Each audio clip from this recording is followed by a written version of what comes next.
Ross, this has got to hurt. Yeah, well, it hurts for sure on the short term, but if you're a long-term investor like we are, I bought a little bit myself today, to be honest.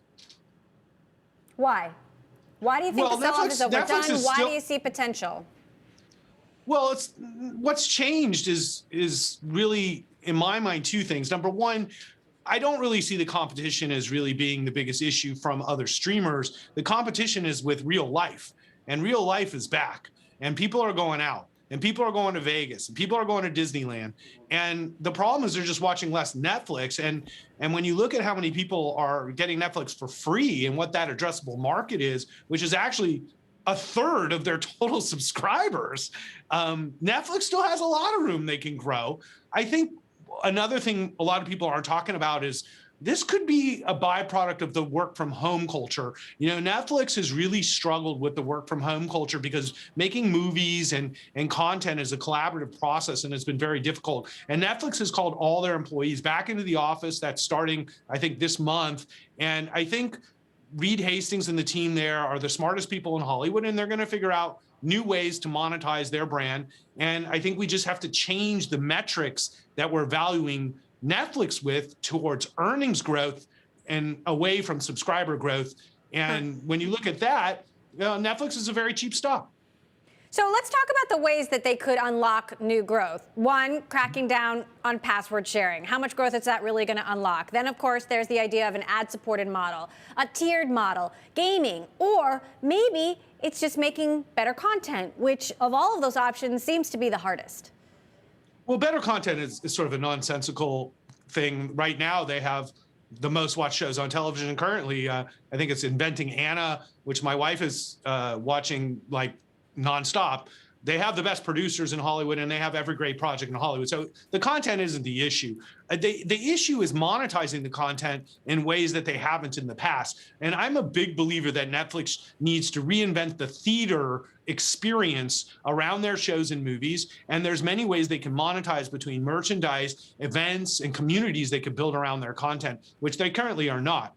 Secondly, you've mentioned two, I think, very important areas, which is an ad-supported Netflix Lite, which they take $0 in on ad revenue. And you look at a model like YouTube and how much money they're printing on advertising and the engagement. Netflix has the same engagement level as YouTube. And if they ran ads, they would be very successful, and I would advertise on Netflix for sure, And so that's another thing. And then, of course, half the people in my office don't actually pay for Netflix. So I asked them, well, what would get you to pay? And it's the same thing with iTunes and music, where people didn't want to pay until it became a hassle to do it. So Netflix can employ several strategies to start monetizing these users. And we suspect they could capture another 20, 30 million users, maybe at a lower rate of cost, of revenue. But certainly there's a lot of growth when you got 100 million subs who aren't paying.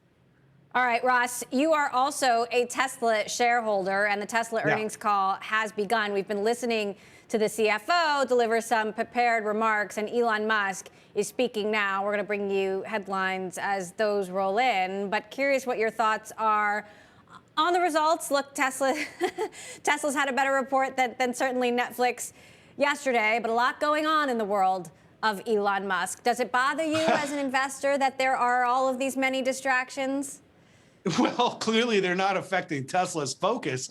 Elon sort of lives on another planet we call Mars, and he doesn't sleep, and he has a tremendous passion for making the world a better place and doing it profitably. How he's executed with such a difficult supply chain environment and manufacturing environment further shows the dominance and the moat that Tesla has built around their business, and the foresight that Elon has in being able to deliver so many vehicles profitably in this environment where no other company is doing that in their industry, whether it's traditional cars or EVs.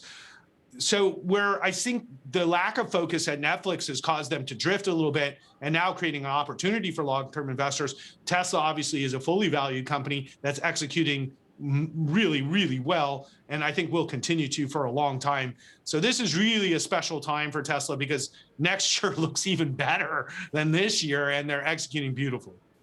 The CFO has been digging into this idea of, the impact of the production shutdown in Shanghai, Right. saying they lost about a month of build volume there. They're working back to get full production as quickly as possible. But how big of a concern is this ongoing, given that the Shanghai factory is such a linchpin of Tesla's production strategy?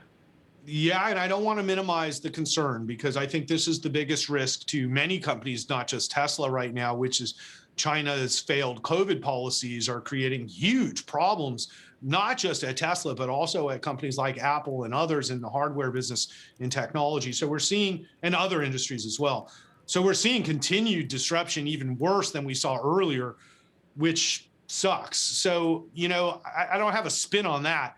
What I do think is they just opened two new factories in two new markets that aren't in China, and there couldn't be a better time for that to happen. But what I do suspect is that China is going to be challenging for Tesla over the next 6 months.